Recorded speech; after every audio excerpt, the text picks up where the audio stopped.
Então, amigos, nós acabamos de ver a fraude contra credores, um instituto que é tipicamente do direito civil, como eu comentei com os senhores, artigo 158 a 165 do Código Civil, artigo 171, inciso 2º do Código Civil, e há menção também no artigo 790, inciso 6º do CPC, Código de Processo Civil.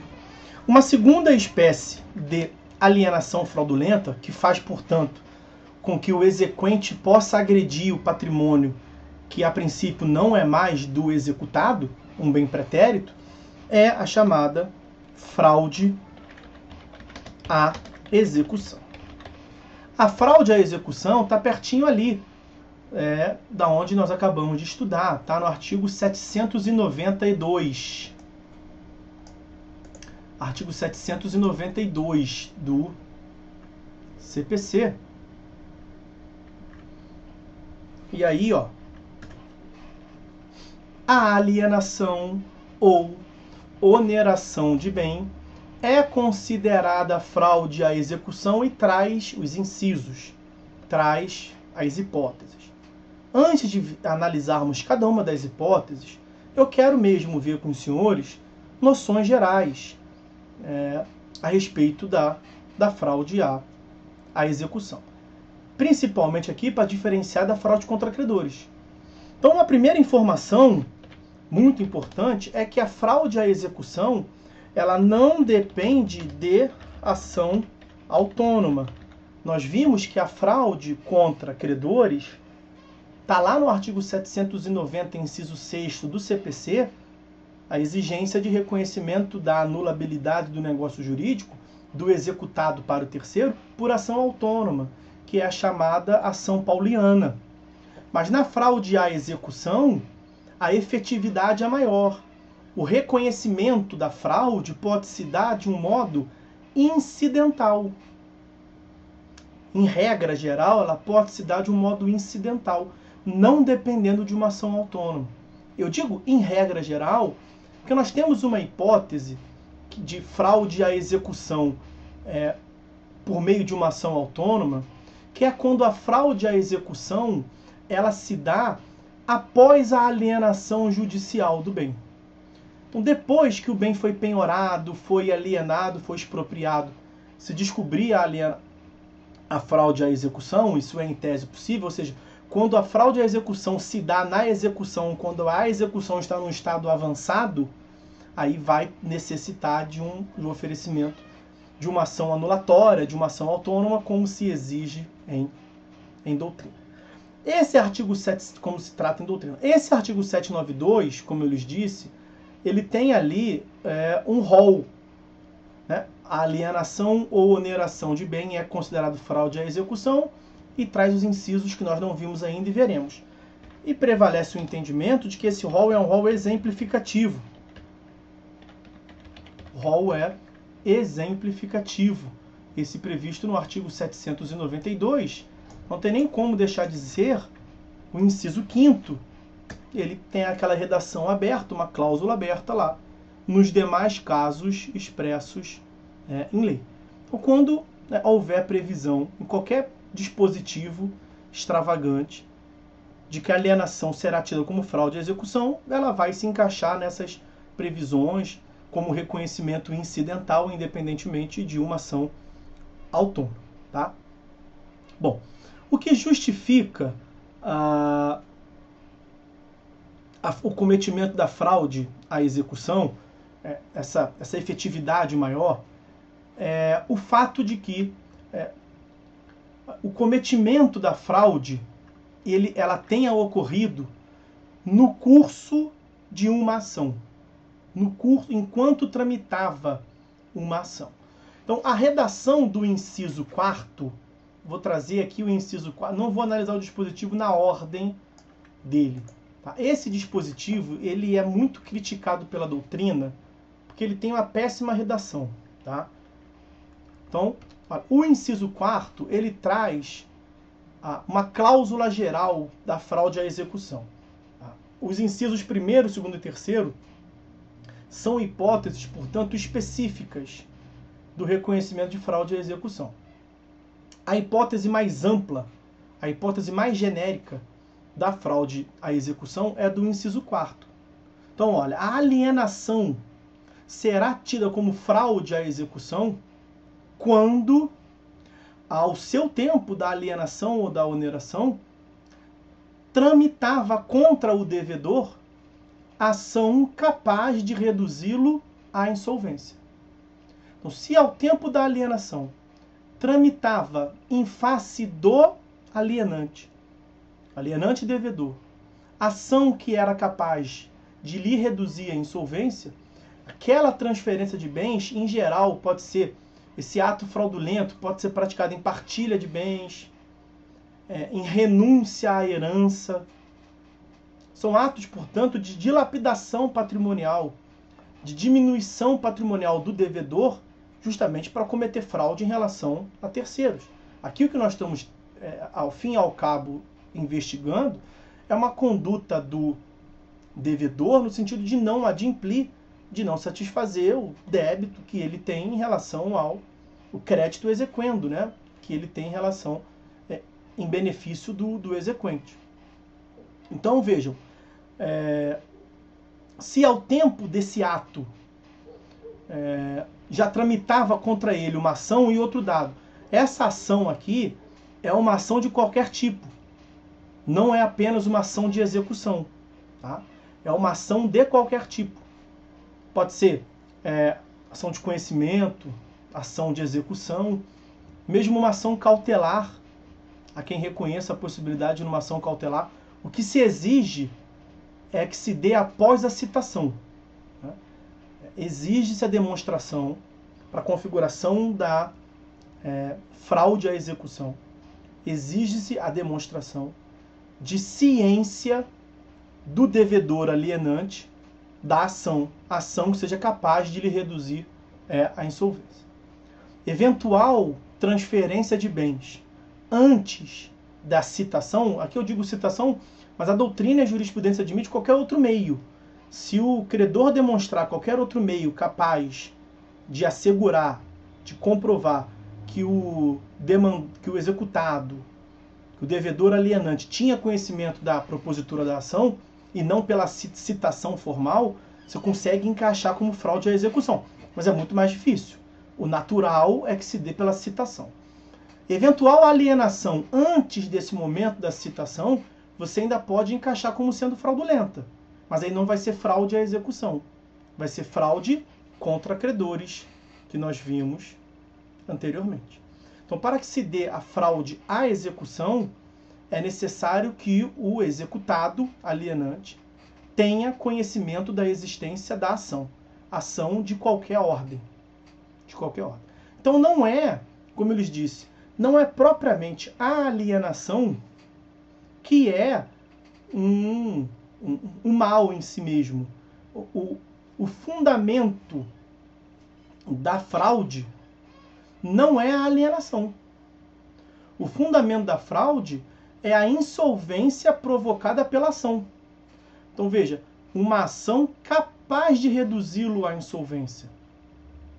Porque se é uma ação de dano material de 10 mil reais, o devedor tem um patrimônio de 5 milhões e ele aliena um carro, mesmo gratuitamente, um carro de 10 mil, um carro de 100 mil, ele aliena gratuitamente, não vai causar impacto nenhum. O patrimônio dele é de 5 milhões. Então não é qualquer alienação. É necessário que aqui nós preenchamos o requisito do dano. Então, é necessário o requisito do dano nesse inciso 4º. Então, não depende da ação autônoma, o dano aparece ali, a insolvência, e não depende do elemento subjetivo, que é o elemento do concilium fraudis. Ele também é presumido. Então, na fraude à execução, baseado nesse inciso 4º, que é a previsão mais ampla e mais genérica, como eu dizia para os senhores, o que é necessário demonstrar é o requisito da insolvência. Você tem que demonstrar que aquela alienação se deu após a citação de uma ação capaz de reduzi-lo à insolvência. Nas outras hipóteses do 792, a previsão não é ampla, como estamos vendo aqui.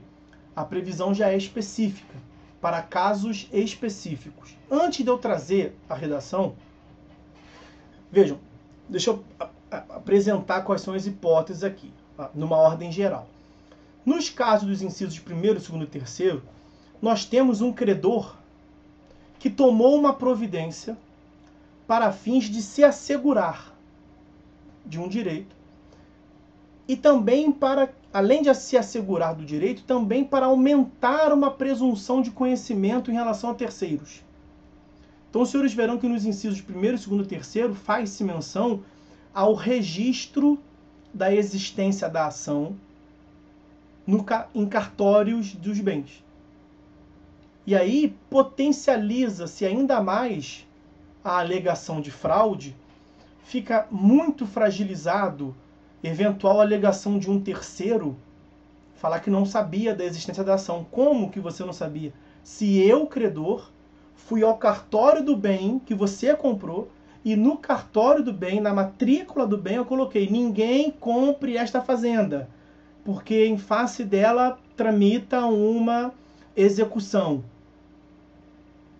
Então, se você comprou, você está assumindo correr o risco. Então, nas hipóteses do inciso 1º, 2º e 3º, não tem tão somente uma ação. Além da existência da ação, também teve uma atitude do credor de registrar na matrícula do bem para fins de dar conhecimento a terceiros, e com base nessa providência, a lei vai dispensar ainda a demonstração da insolvência.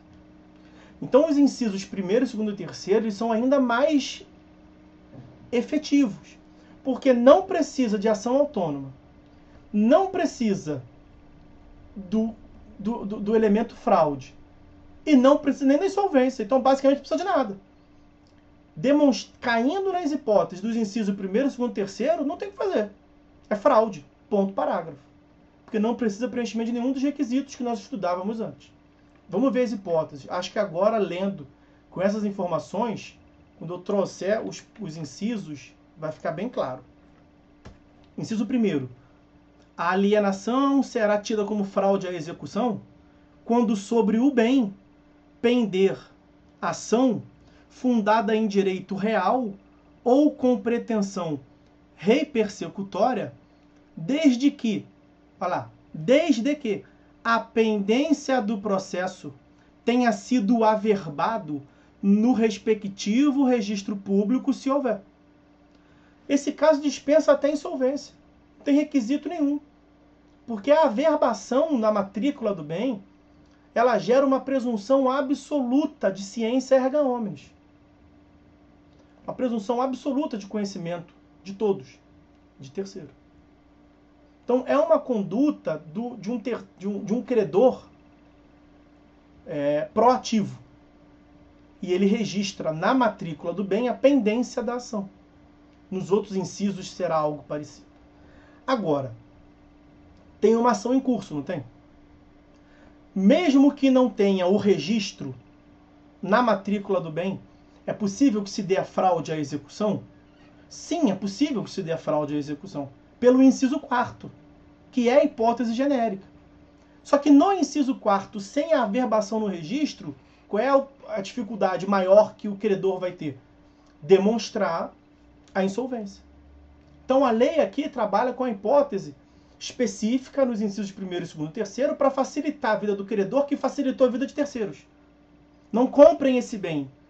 Você pode arrumar um problema para você. Vai comprar e eu vou pegar. Porque a lei permite que agrida aquele patrimônio. Então eu estou dando conhecimento. A lei eu estou facilitando a vida de terceiros enquanto credor. A lei está facilitando a minha vida. Eu posso morder aquele bem a qualquer momento.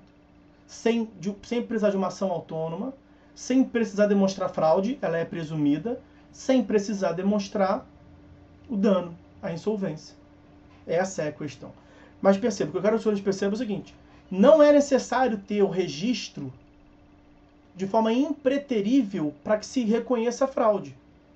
O registro é necessário para que você tenha a vida facilitada enquanto credor e tenha a presunção da insolvência. para que você incida nos incisos primeiro, segundo e terceiro, vimos o primeiro, é necessário o registro. Caso contrário, você vai cair no inciso quarto. Então agora vamos ao inciso segundo. Quer ver? Será considerada fraude à execução quando tiver sido averbada no registro do bem a pendência do processo de execução na forma do artigo 828. O artigo 828, ele prevê a possibilidade justamente de se averbar na matrícula do bem uma certidão de existência de recebimento da execução. Olha, o exequente poderá obter certidão de que a execução foi admitida. Os senhores se lembram do princípio da formalidade, né? Então, o juiz receber a citação significa que ele já fez uma análise quanto ao título executivo, que é o título viável, os requisitos, de modo geral, da execução. O juiz admitiu e determinou a citação do réu. Então, essa certidão que você obtém no cartório do juízo, você leva a registro. E com essa certidão, tudo que ocorrer dali em diante, você gera uma presunção de fraude à execução. Então, o exequente poderá obter certidão de que a execução foi admitida pelo juiz, com identificação das partes e do valor da causa, para fins de averbação no registro de imóveis, no registro de veículos ou de outros bens sujeitos a penhora, arresto ou indisponibilidade. Esse é o artigo 828, que foi citado no inciso 2º do 792. E, por fim, dentre as hipóteses, o inciso 3º do 792, que vai tratar que a alienação será tida como fraude à execução quando tiver sido averbado no registro do bem hipoteca judiciária ou outro ato de constrição judicial originário do processo onde foi arguida a fraude. Vejam que, em todos os casos, nós temos hipóteses de um credor que foi na matrícula do bem, no cartório, e averbou atos que ocorrem em momentos distintos do processo. Então, os incisos 1º, 2º e 3º são uma concretização, uma especificação do inciso 4º. O inciso 4º é genérico. A pendência de ação capaz de reduzir a insolvência. E nem tratou de qual é a ação. Nos incisos 1º, 2º e 3º, nós temos a averbação na matrícula. Inciso 2º, por exemplo, de uma ação de execução recebida. Inciso 3º, de uma ação de execução que já avançou tanto que já teve a constrição judicial, uma penhora, por exemplo. Então, um bem foi penhorado. Você vai na matrícula daquele bem e averba lá. Ninguém compra, esse bem já foi penhorado no processo X. Como é que o cara compra e falar que não sabia? Aí não tem nem essa alegação. Essa questão, a lei dá essa facilidade para o credor que facilitou a vida de todos. E as pessoas ficam...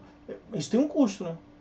Isso tem um custo. O cara vai lá e vai averbar. O cara tem que levar em consideração, claro, qual é o objeto da execução.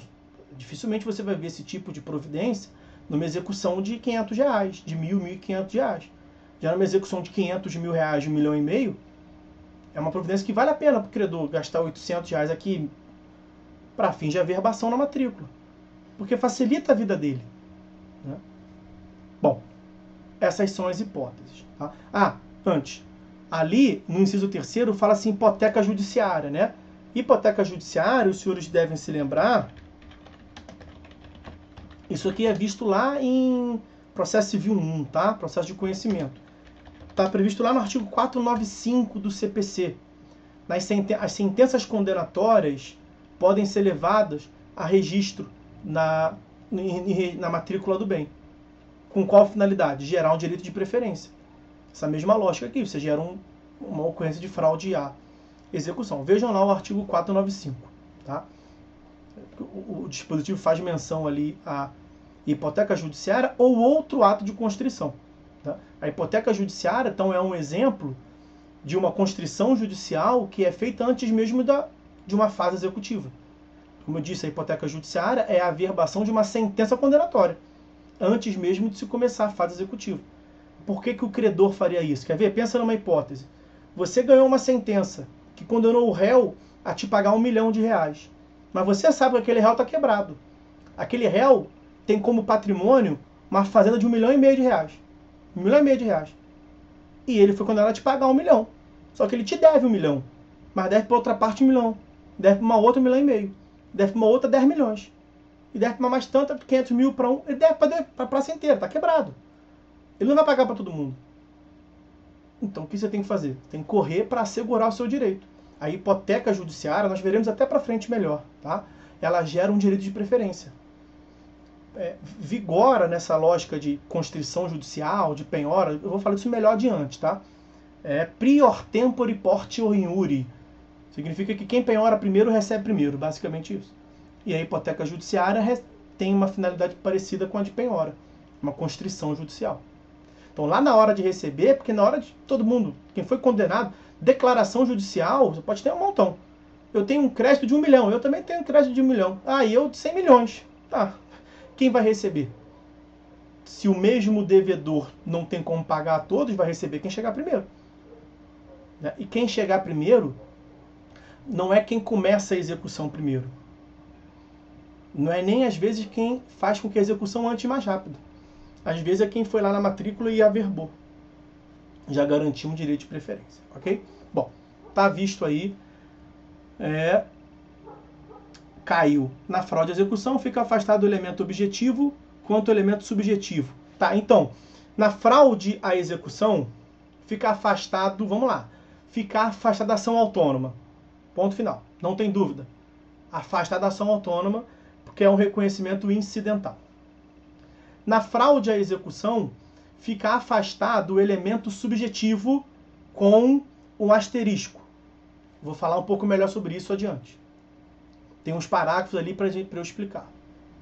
E na fraude à execução, exceção ao inciso 4º, dito de uma outra forma, na fraude à execução, nas hipóteses dos incisos 1º, 2º e 3º, fica afastado o elemento objetivo, a insolvência. Significa dizer que na fraude à execução do inciso 4º, até pela redação do próprio dispositivo, você tem que demonstrar que a ação em curso é capaz de reduzir o devedor à insolvência. Então, acaba sendo uma matéria de discussão incidental no processo. Entendeu? Mas só o fato de você discutir isso incidentalmente, sem uma ação autônoma, já é um ganho em relação à fraude contra credores. E aí, cada caso é um caso. Se você, como credor, averbou na matrícula do bem, você está nos incisos 1º, 2º e 3º. Você está melhor do que quem está no inciso 4º. Então você tem a vida mais facilitada ainda, dispensa os outros elementos. Quem está no inciso 4º, que é a previsão mais genérica, tem a vida um pouco mais dificultada, vai ter que demonstrar o elemento objetivo, tá? Ou a insolvência. Deixa eu ver aqui os parágrafos, é o que falta ver para que a gente feche. Quer ver? Parágrafo 1º. Parágrafo 1º do 792. Então, 792, parágrafo 1º. Uma outra distinção em relação a fraude contra credores. Olha, a alienação em fraude à execução é ineficaz em relação ao exequente. Primeira consideração. O dispositivo falou o tempo todo alienação ou oneração de bens. Deixa eu explicar aqui. Alienação é quando o bem é meu, eu transferi para terceiro, alienei. Os senhores sabem. O que é a oneração? O bem é meu. Ele continua sendo meu, mas eu constituí uma hipoteca, eu onerei ele. Então ele é meu, mas nem tanto. Eu instituí um direito real a favor de terceiro. Então o meu credor se deu mal. A oneração também pode gerar um prejuízo, porque se eu onerei em fraude, quer dizer, o que adianta o bem ser meu, formalmente ser meu, e eu em fraude onerei ele para o terceiro? Quando o meu credor vier a morder, o fraudador lá vai pegar. Então, tanto a alienação quanto a oneração são capazes de gerar essa situação de fraude. O tempo todo, os dispositivos falaram alienação ou oneração, seja na fraude contra credores, seja na fraude à execução. Nesse parágrafo primeiro, no parágrafo 1º do 792, falou só alienação. A doutrina em massa vendo, pô, calma, oneração também. Então a primeira observação é, coloquem oneração ali. A alienação ou oneração em fraude à execução. Então, uma interpretação extensiva ao parágrafo 1º. Segunda observação, a fraude contra credores, uma vez reconhecida, gera a anulabilidade. O patrimônio retorna o bem retorna ao patrimônio do devedor alienante, porque foi anulada a transferência. E é por isso que o credor vai morder. Vai pegar aquele bem. Na fraude contra credores, o que nós temos é a anulação. Artigo 171, inciso 2º do Código Civil. Artigo 790, inciso 6º do CPC. Na fraude contra credores. Aqui na fraude à execução, não se trata de anulação. Trata-se de ineficácia. O que significa, portanto, é o seguinte: perante toda a sociedade, o negócio existe e o negócio é válido e eficaz. Para todo mundo, menos para um sujeito. Adivinha quem? O exequente. Porque em relação ao exequente, o negócio existe, é válido, mas é ineficaz. Então aquela transferência não produz efeitos em relação ao exequente. Se não produz efeitos a transferência, é porque o bem então é do executado. Não produz o efeito da transferência. É por isso que o exequente vai morder. Por isso que não precisa de uma ação autônoma. Porque você não vai desconstituir. Aqui a hipótese é de ineficácia. Lembrem-se dos planos dos negócios jurídicos, né? Plano da existência, da validade e da eficácia. Aqui a hipótese é de ineficácia. Ok? Agora vamos ao parágrafo 2º. E essa questão da ineficácia é uma outra distinção, né? Vamos ao parágrafo 2º, que vai me fazer fechar a questão quanto ao elemento subjetivo. Olha só. No caso de aquisição de bem não sujeito a registro, porque os incisos 1º, 2º e 3º falaram de registro. No inciso 4º, não se fala de registro. Pode ser porque o bem se sujeita a registro e o credor não fez nada, ou pode ser porque o bem não se sujeita a registro. O devedor alienou fraudulentamente, no curso de uma execução, o celular dele. Não tem registro de celular. Laptop e por aí vai.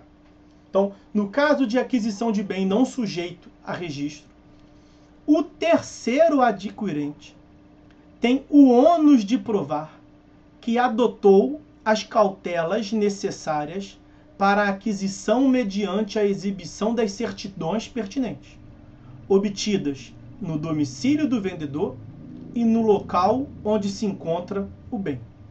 Calma. Eu disse para os senhores que nas hipóteses de fraude à execução, a intenção fraudulenta, o elemento subjetivo se presume. Nos incisos 1º, 2º e 3º não há dúvida. É aquilo mesmo. Eu lhes disse. Uma situação processual favorecida a um credor que favoreceu o conhecimento aos terceiros. Na hipótese do inciso 4º, traz mais pano para manga. Porque você não pode prejudicar o terceiro sem demonstrar que o terceiro tem, ao mínimo, uma potencial consciência da redução do alienante, que é o executado, à insolvência. E é aqui que tem o drama. Seja, inciso 4º, seja um bem sujeito a registro que o credor não teve essa atitude proativa, seja um bem que não é sujeito a registro. Conclusivamente, não há uma presunção absoluta de conhecimento de terceiros, porque não está registrado na matrícula do bem. O STJ, numa jurisprudência antiga e agora já ultrapassada, enquanto vigia o Código de 73, ele editou a súmula 375. Então nós ainda temos a súmula 375 do STJ, que prevê que o reconhecimento da fraude à execução depende do registro da penhora. Registro. Então, os incisos 1º, 2º e 3º. Ele fala registro de penhora, que é a hipótese do inciso 3º. Os incisos 1º e 2º seria uma interpretação extensiva até, né? Então, registro. Registro de um ato de constrição. Seria ali as hipóteses do inciso 1º, 2º e 3º. E continua a súmula. Ou de prova da má-fé do terceiro. Súmula do STJ, número 375. Enunciado 375 da súmula de jurisprudência do STJ. Afirma que tem que ter registro do bem, onde vai presumir, ou a prova da má-fé. Então, quando a súmula prevê a necessidade de demonstração da prova de má-fé do terceiro adquirente, prevalecia o entendimento, portanto, de que competiria numa demonstração incidental na fraude à execução do credor exequente que o terceiro adquirente teve a má-fé. Isso atrapalhava a fraude à execução. Mas essa súmula 375, ela é anterior ao Código de 2015. Significa, portanto, que o 792, parágrafo 2º, revogou.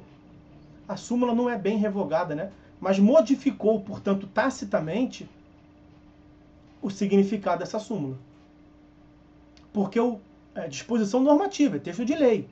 Ele é expresso em afirmar que não, isso é importante, não compete ao credor que busca o reconhecimento da fraude a demonstração do elemento subjetivo. Pelo contrário, incumbe ao terceiro. Então, teve alienação que o credor está reputando como fraudulento. O credor pediu incidentalmente que o juiz reconheça a fraude à execução. Compete ao terceiro e não ao credor demonstrar que ele, terceiro, adotou as providências razoáveis. Que providências razoáveis são essas? Então, veja, antes disso, o Código, nesse parágrafo 2º do 792, inverteu. Ele inverteu a ratio, a lógica. O que antes a jurisprudência do STJ exigia que competia ao exequente, credor, aquele que busca o reconhecimento da fraude, a demonstração do elemento subjetivo, a potencial consciência, agora a lei jogou para o terceiro, adquirente.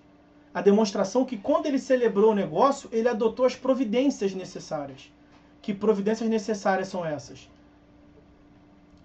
Mediante a exibição das certidões pertinentes, obtidas no domicílio do vendedor e no local onde se encontra o bem. Então, ele vai ter que tirar certidão do devedor e certidão do bem. Se houver, claro, se for hipótese. É um caso muito comum, automóvel. As pessoas saem comprando a torta e direito e não tira certidão nenhuma. Aí depois não pode reclamar. Porque se você está com o teu carro andando, lepse faceiro, e depois vem um mandado dizendo que tu vai perder o bem, porque na verdade um credor exequente do teu alienante está querendo morder o bem, não adianta você alegar que é teu. Se você comprou o bem sem providência nenhuma, pagou 100 pila no carro, ou o contrário, o carro é 100 mil, tu pagou 50. Porque fraude é isso, né? Fraude sempre tem essa questão de valor a menor. Você não adotou providência nenhuma? Porque se você demonstra com as certidões que você tirou certidão do devedor, ele não é teu devedor, que você tirou certidão do alienante e do bem, no domicílio dele e onde se encontra o bem e não veio nada, tá tudo limpinho, excelência, eu comprei de boa, eu sou um terceiro de boa fé, demonstro. Não tenha dúvida, o juiz vai falar, credor, sinto muito, exequente, sinto muito. O terceiro comprou de boa fé, ele demonstrou. Agora, está em vias de perder teu carro. Não demonstra que procurou nada. Como é que é? Numa sociedade como a nossa, você comprou um carro de 100 por 50, tirou 50 mil do bolso sem nem ver nada? Não, então eu vou presumir que tu é um terceiro de má fé. Mas e aí? E aí que o exequente vai morder aquele carro e tu, terceiro, vai ficar no prejuízo. E você que entra com uma ação contra aquele alienante. Acontece que se ele teve dificuldade para pagar aquele outro credor, que era o exequente primitivo, provavelmente tu não vai receber dinheiro dele muito fácil. Então é aquilo que eu digo, as pessoas compram remédio porque vão no Google e vão na farmácia e compram. As pessoas também compram bem sem procurar advogado, sem procurar conhecimento especializado, né? Parágrafo 2º. O terceiro tem que demonstrar. O terceiro tem que demonstrar realmente a boa-fé. E a boa-fé, ela não é uma boa-fé de ânimo subjetivo. Não adianta vir com esse papo de que eu não tinha intenção de causar dano a ninguém. Não gasta nem tinta com isso. Porque a boa-fé é objetiva. Você não tinha intenção? Beleza, certidão. Parada, certidão. Não, mas eu não tirei de certidão, excelência, mas eu não sabia. Ninguém alega de conhecimento de lei. Ninguém pode alegar de conhecimento. Não procurou um advogado? Não procurei, então você está de má-fé. Não, mas eu não tinha... Não, está de má-fé. Por direito você está de má-fé. Não é má-fé, né? Porque má-fé é o contrário da boa-fé subjetiva. O contrário da boa-fé objetiva é quem não adota comportamento. Conduta que se espera na sociedade. Não tem que alegar aqui. Veja a importância disso. Tá? Agora, essa questão o parágrafo 2º, né, ele se inspirou numa previsão da LEF e do artigo 185 do CTN, que em razão do crédito privilegiado da Fazenda Pública, já previa essa lógica nas execuções fiscais. Né? Já presumia como fraudulentas as alienações após as inscrições em CDA, salvo quando demonstrasse que não tinha. Então é essa mesma lógica. Lá nas execuções fiscais, a jurisprudência do STJ já trabalhava com essa lógica em benefício da Fazenda Pública, que competiria ao terceiro demonstrar. Mas nas outras execuções dos particulares, STJ, dizia que competiria ao exequente demonstrar. Agora o legislador deu uma uniformizada nisso. Então, portanto, para responder, acho que o Caio, né? Então, Caio, é o seguinte: se o bem é sujeito a registro e o credor registrou, inciso 1º, 2º e 3º, Inês é morta. O aspecto subjetivo é presumido. Ok? Se o bem é sujeito a registro e o credor não registrou, ou se o bem não é sujeito a registro, aí não tem como registrar. Então, se não teve registro nenhum, seja porque não tem como registrar ou porque tinha, mas o credor não fez, aí tem uma discussão, tem uma hipótese de não se ter fraude à execução. E qual é essa hipótese? É quando o terceiro demonstrar que ele adotou as providências necessárias. Ok? E aí, veja, o terceiro demonstra por quê? Porque tem um procedimento aqui que é o de intimação, ainda no 792 parágrafo 4º, tá lá. Antes de declarar a fraude à execução, o juiz deverá intimar o terceiro adquirente, que, se quiser, poderá opor embargos de terceiro no prazo de 15 dias, para que se possa demonstrar e para que possa discutir essa questão da alienação. Na realidade do Código de 73, infelizmente, ainda tem casos que se vê isso, veja, totalmente contra a legem. O que se veja, antes do Código de 2015, então na realidade do sistema processual anterior, até no STJ, prevalecia o entendimento que era assim, ó, primeiro você reconhece a ineficácia da alienação, primeiro você deixa o exequente, primeiro você deixa o executante morder o bem, depois você escuta o terceiro adquirente. Então primeiro você efetiva a fraude, o reconhecimento da fraude, e depois você escuta o terceiro. Agora não. Agora, o parágrafo 2º engrossou o caldo para o terceiro. Ele vai ter que demonstrar que ele adquiriu de boa fé. Em compensação, ele vai ingressar no processo antes de ter uma agressão patrimonial no seu bem.